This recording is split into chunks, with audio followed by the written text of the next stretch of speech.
Hello, everyone. Welcome to the market update for Tuesday, March the 7th. Just a quick update today. This is only going to be a half hour.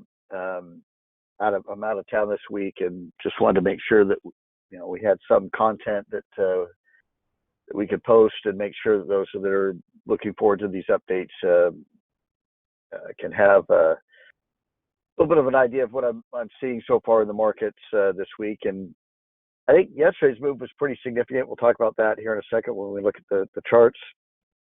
Now, before we get started, though, as always, if you have any questions during the week or any questions I don't get to here in the live class, make sure you send those to Jerry at TradersPro.com. I'll be happy to answer those for you.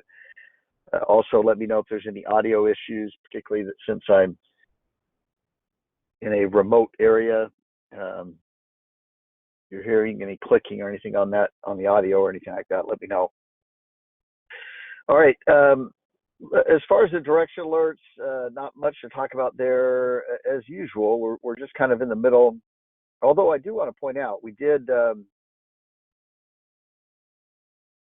start to move off a little bit off the far left side of this long-term bear market signal. I told you when we started to move above 5 right here, you'd start to see that.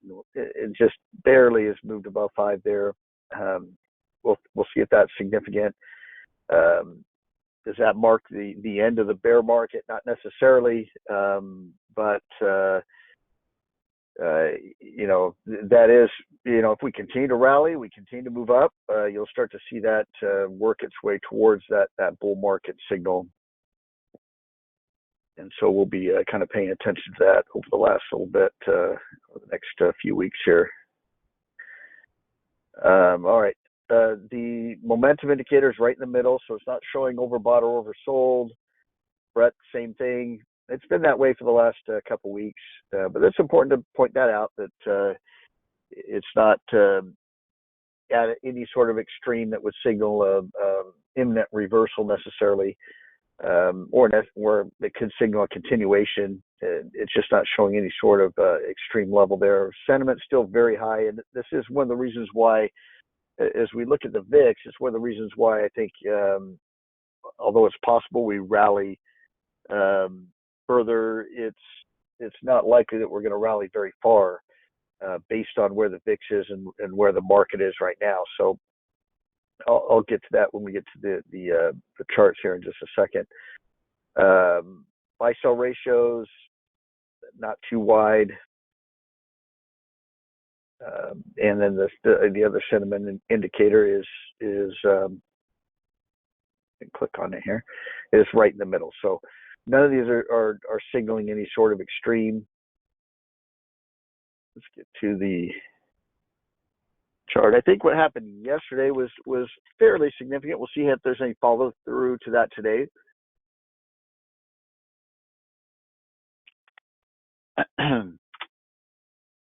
We had the big rally on Friday, and that rally did have a lot of breadth to it, so you did have to pay attention to it. But just like everything so far that's been happening,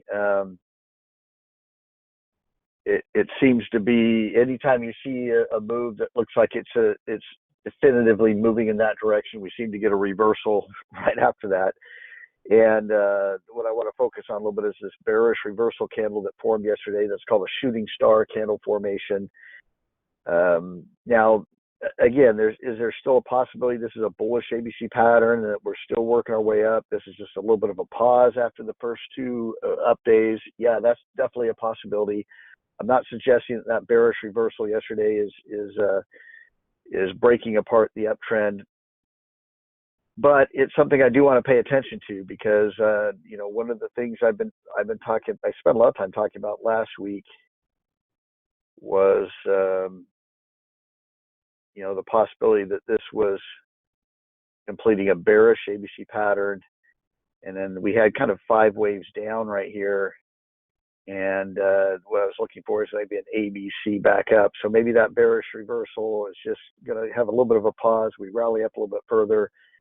We get that, this is kind of wave 1, wave 2, and then we're off to the races to the downside. Now, that would line up, particularly if that all happened this week, would line up to Friday's jobs report. That's something the market's really looking at. If you're looking for some sort of trigger that could bring us lower or higher, for that matter, the jobs report comes out Friday. Now there is some Fed. Chairman Powell is appearing before Congress today and tomorrow. That could provide some news that could move the market one way or the other. But I think the bigger mover would be that Friday jobs report, and then if you're looking at a little bit further than that, you got the CPI report coming out next week, I believe. That could be another thing that the market really focuses on. Again, I don't want to get you focusing too much on government reports or Fed meetings or things like that. We're technical traders. We're focused more on what the charts are saying, what the price action is saying. The only reason why I bring those up and point those out is very often, despite what the charts are setting up for showing, you often need some sort of a trigger or reason. People need reasons to buy or sell, and if the chart is looking like it's bullish or looking like it's bearish, I tend to look out as to what's coming up that could provide that trigger for what might happen. And so that's why I bring these things up a lot. But to think that I focus on them or that I try to analyze what the market's going to think of it. I try not to do that, at least, just because it doesn't really matter what our opinions are for news items. It really matters what the market, how the market reacts to it. That's what we really need to be focused on, is what the chart is telling us. But that's possible triggers that could be coming up. Let me update this here. Hold on just a second. Doesn't appear to be showing today's price action just yet.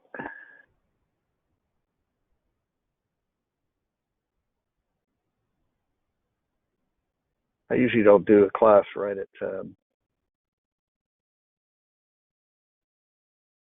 market open, so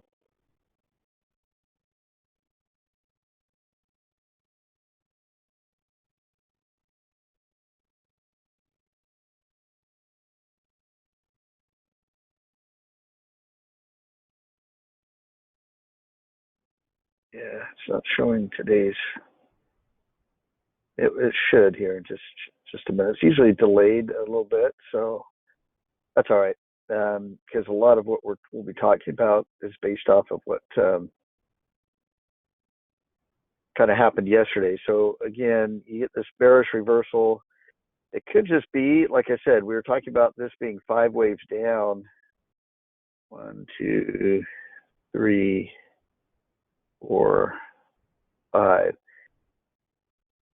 It could be that this is just A, and this bearish reversal is just leading to a little bit of a pullback for B, and then you get C for wave 2. I don't think wave 2 would be that deep, and then you get wave 3.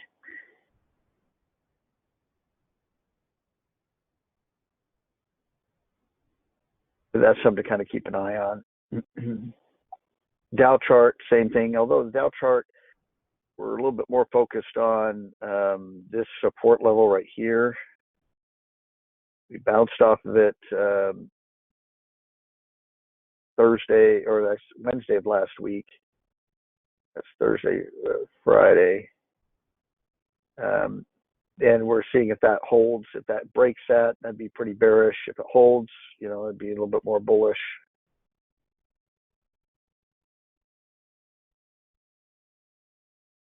NASDAQ 100. Same thing last week. We were talking about breaking below this support level right here. It's kind of come back above that, though that bearish shooting star candle formation. We'll see if there's much fall through to that.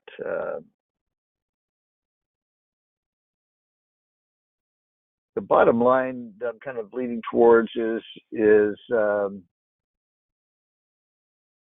I'll emphasize this a little bit when we look at the VIX. the market could rally a little bit in the near term, but there's a lot of uh, divergences I'm seeing out there that are just telling me not to trust. The bond market is saying not necessarily to trust the rally, and we're still kind of in this cautious area here where we don't want to get too aggressive. Russell really had a big down day, so we had a little bit of a mixed market yesterday. I believe the Dow was up a little bit, but the Russell 2000 was down 1.5%. You're seeing small caps start to peel off a little bit. We'll see if that's significant.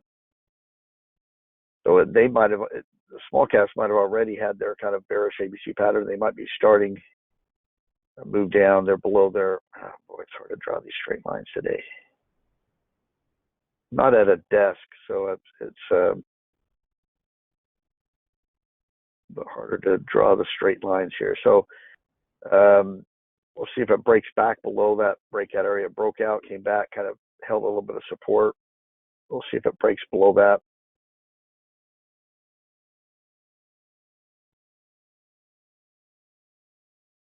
So bonds tried to rally a little bit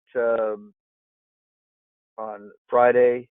Remember, Thursday when we had our class, we had broken below that support area. I said that was significant. We did rally up a little bit Friday, but then we had a bearish reversal candle today.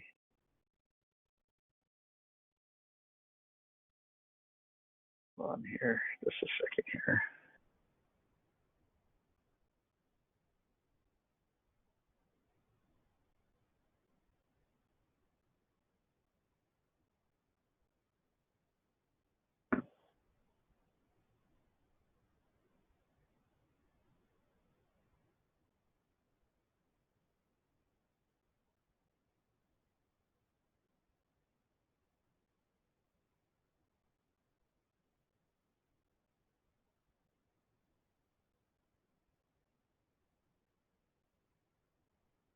I wonder why I'm not pulling up today's data yet.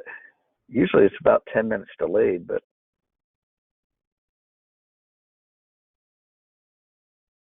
that's all right. We can check on that. There's another area we can check on here. Not usually doing class right when the market opens, so.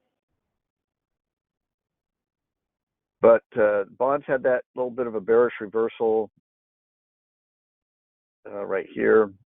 We'll see if that leads to continuing to move lower. If bonds continue to move lower, that means that bond yields are going higher. Bond yields going higher signals the greater potential for a recession, and that's why there's that big focus on the bond market right now, and what the bond market's telling us. And that, and it may not move much. It may be focused already at looking ahead to that jobs report out till Friday. That'll give us an idea on what the Fed might do, and a really tight labor market means that the rate hikes aren't having their effect as dramatically as the Fed would want them to, which means they're probably going to continue to raise rates, or at least keep them elevated for longer. Already, it's very unlikely there'll be any sort of rate cut this year, and the markets are always forward-looking. They're looking ahead. So if you're wondering why, things happen right now that in the environment that we're in, it's because markets are always looking out in the future. And the reason why we rallied in January, a big part of it was that traders felt like the Fed was done hiking, or was almost done hiking, and that we would start lowering rates by the end of the year. And then when some of the data came in that showed that inflation was still running pretty hot, that kind of came off the table. And that's kind of the reason why markets have sold off a little bit lately, is based off of that expectation that maybe we're not going to get a rate cut this year. And this gets back to listening to what the Fed's telling you. everyone says don't fight the Fed, don't fight the Fed. But they only usually say that when the Fed's cutting rates and they're very bullish on the market, and that's usually a very bullish tailwind for the market. When the Fed's hiking, there's a lot of people that end up fighting the Fed. They start anticipating that the Fed's not going to raise rates much further, or they're going to start cutting, and they start trying to jump on that ahead of time. But this is something I've been talking about for a long time now, that the Fed needs a recession. The way you combat inflation, and the choices are bad and bad. I mean, either you don't make rate cuts and you don't slow the economy down, and people keep their jobs, but inflation stays the same, and you're paying high prices for everything, and that's cutting into your income, and it's gonna have the effect of a recession. You're not going to get as much for what you're paying for, or you slow the economy down, you get layoffs, you get unemployment going up, you get a recession, and that forces people to stop spending, which causes inflation to come down. We're just at a point where our choices are bad and bad. So if you think there's a good choice out there, or a choice that's going to involve no pain, there isn't right now. And so it kind of sucks talking about this and emphasizing this, but it's just the reality that what the Fed has to do is the choice between hopefully the lesser of two evils, and since inflation is so hard to get under control, and that they're going to focus on the recession part, putting us in a recession, kind of forcing us to change our spending habits. And this gets back to something I talked about earlier as well, that mentally, you can't just have a brief pain and solve the problem. The pain's got to be enough to where people actually change their spending habits. Until you find yourself changing your spending habits, not going on that extra vacation for the year, or buying that extra car, or whatever your spending habits are that's helping to fuel the inflation, until you get to the point where you're afraid to spend and you're cautious to spend, we're gonna kind of be stuck in this with the same problem. Gold was making a little bit of a move higher. It's down a little bit. It looks like maybe we're starting to get today's chart in today, or so far. Yeah, okay. We finally do have today's price action coming in. So gold is down a little bit now. Today was making a little bit of a rebound. Now, part of the problem was that this was looking a little bit too impulsive to the downside. It still looks to me like maybe that could be wave A. We're working on maybe a wave B, and then we get wave C. We might still get a little bit more. Now, the other possibility is that this is an ABC right here. But there wasn't too much of a B wave in there to make that an ABC. So, I'm still a little bit more neutral on gold. I had a couple gold trades going on during this run up right here, but trying to figure out if this is just a larger correction taking place, or if it could be it's done and it's going to take off again. I know there's a lot of activity going on in commodities right now. I just can't tell if that's buying or selling that's going on. Oil's been up, down a little bit today, but it's been up the last couple of days. Again, we're kind of focused on this sideways range.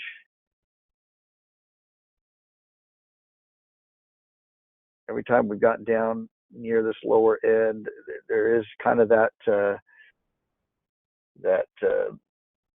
government put, so to speak, down there, where government has said they're going to replenish the strategic oil reserves down in this area here. So that seems to have lived up to its itself right there, as it's rallied off of that. See if that continues. We did get a little bit of a breakout above here yesterday. We'll see if we can move above these highs. If we can, we might have broken that sideways range, but until we do, oil's just been moving sideways. We're going to kind of keep focusing on that. The dollar, this is something to keep an eye on. It's up a little bit today. this looks like a little bit of a sideways correction after having this little run up. We did break to a little bit of a higher high from back in here. So the dollar is looking more bullish, which would tend to be a little bit more bearish for the market. Like I said, we'll keep an eye on that, see if that's significant in any way. But that's going to continue to be a headwind for the market if the dollar keeps rallying. The VIX,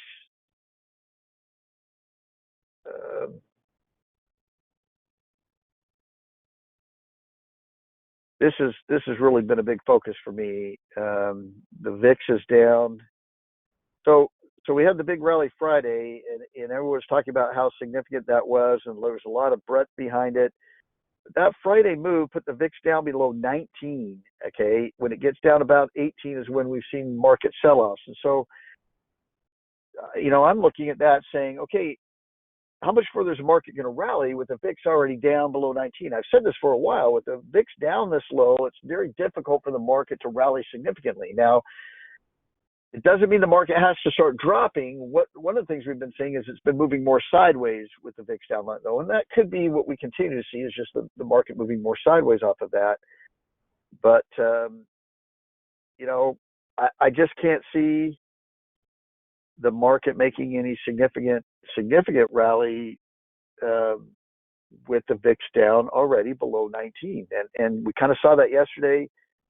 Market paused a little bit, VIX moved up just a little bit, but it looked like it was struggling. We had that bearish reversal candle. Let's pull up the SPY here. Yeah, so we've opened kind of flat today so far, but we've got that bearish reversal candle that showed up, and it's not surprising that we're seeing that resistance to go higher with the VIX down that low. Now,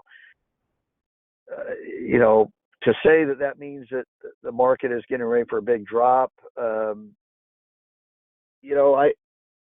I've been arguing that for a while now with the VIX down this low, but this is why you never want to make the VIX your primary indicator for your decisions. It can hang out in these areas for a while. It can show complacency for a while or fear for a little while. Usually fear, it tends to spike and not last very long. But complacency, it can be complacent for a long time. We've seen that on the direction alerts. How long have we been at that far right side of that extreme reversal risk on the complacency indicator there, the sentiment?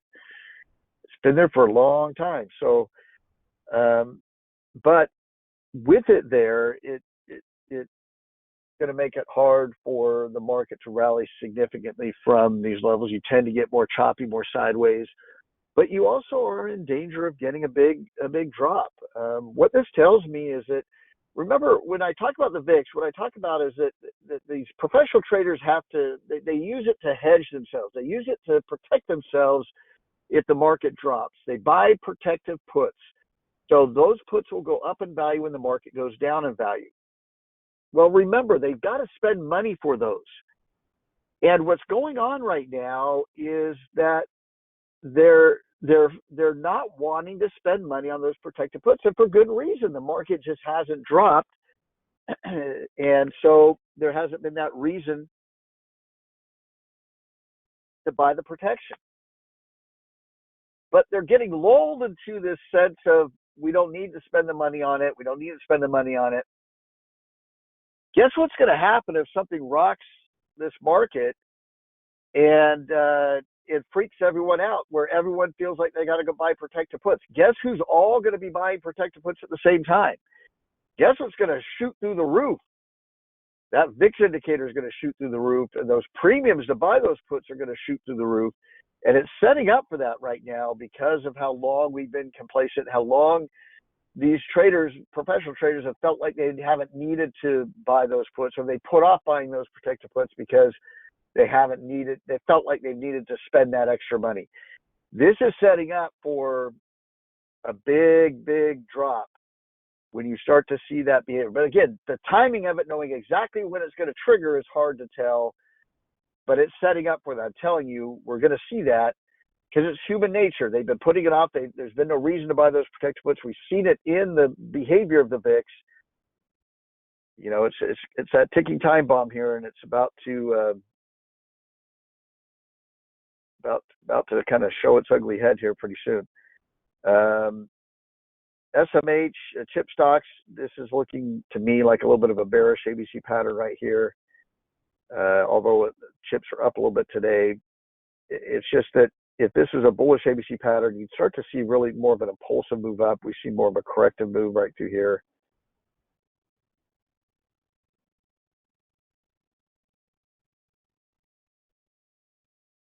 All right. High yield corporate bonds have this looks like a little bit of a bearish ABC pattern right into here. I did want to get to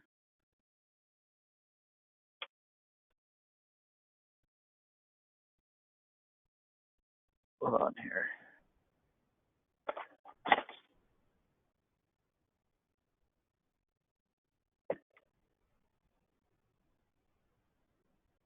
Let's see if we look at least one or two trades here. Let's look at the new buys.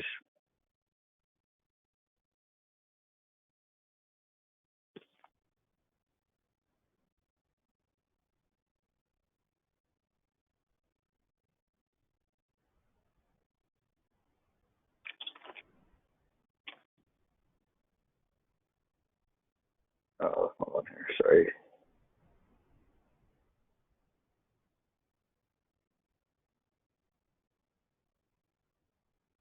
This one's not looking too bad. This YPF little consolidation. All these, though, you'd want to wait for a clear breakout.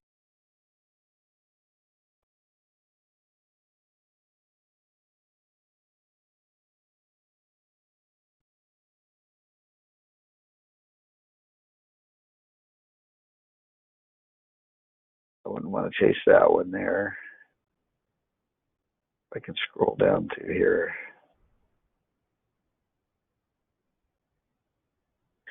Rambus is not looking too bad, but again, you'd probably want to wait for that breakout. A little bit of a consolidation through there.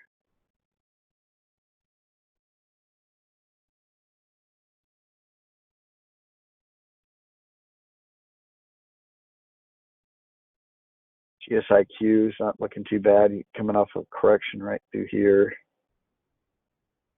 This is off of that new buy list. So those are a few patterns you could consider. All right, I'm going to wrap things up. Sorry for just a real quick update today, but like I said, I'm out of town on vacation and wanted to at least give you a little bit of market analysis for the week while I'm gone. I will be checking my emails occasionally, so if you do have questions, make sure you send those to jerry@traderspro.com. I'd be happy to answer those for you. And have a great week. We'll be back to the normal schedule next week, Tuesday, Thursday. So we'll be back on that normal schedule next week. All right. Thanks, everyone. Have a great week. Bye now.